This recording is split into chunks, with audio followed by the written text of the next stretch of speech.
এখানে আইসা যে গাড়ি অফিস টফিস যেগুলো আছে সব ভাঙচুর করছে এবং কি জ্বালা দিছে। আমাদের প্রায় 50টার মতো ফুন্ডার ওরা নিয়ে গেছে। আবার ওই যে রোডের মধ্যে দেখবেন আপনারা যে ফুন্ডার গুলো পুড়ছে, প্রায় এখানে 6-7টা ফুন্ডার এখানে আছে। এই আরতের বিষয়টা এটা আপনার এই ইয়া থেকে বলছে, ইউনসার বলছে যে দুই পক্ষের মাঝখানে সামঞ্জস্য হলে তাহলে মানে একটা ডিল হবে।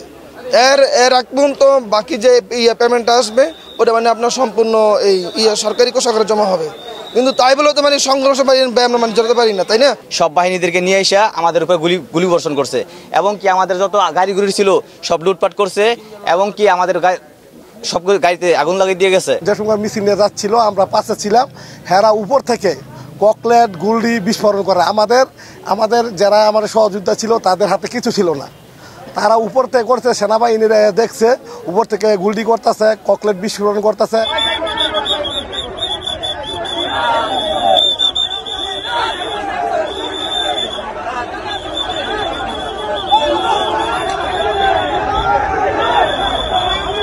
দুইজন না, আমি আসলে একজনের গুলিবিদ্ধ হওয়ার খবর শুনেছি। তারপরেও যদি দুইজন হয়ে থাকে আমি পরবর্তীতে বিষয়টা দেখব।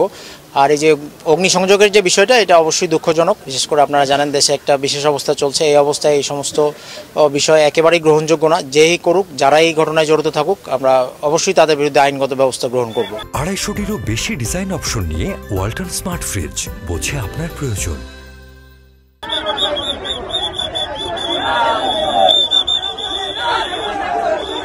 এখানে আপনারা জানেন যে এই ল্যান্ডের মালিক যিনি, উনি দাবি করছেন যে উনি 10 বছরের জন্য কাউকে লিজ দেননি। আর যারা এখানে দোকানদার রয়েছে তারা বলছেন যে 10 বছরের জন্য তারা দলিল মূলে সেখানে লিজ নিয়েছেন।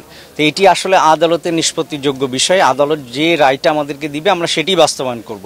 বাট আজকে যে ঘটনাটা ঘটেছে আমরা এটা তদন্ত করে দেখছি, যারা দোষী আমরা সবাইকে শাস্তির আওতায় নিই।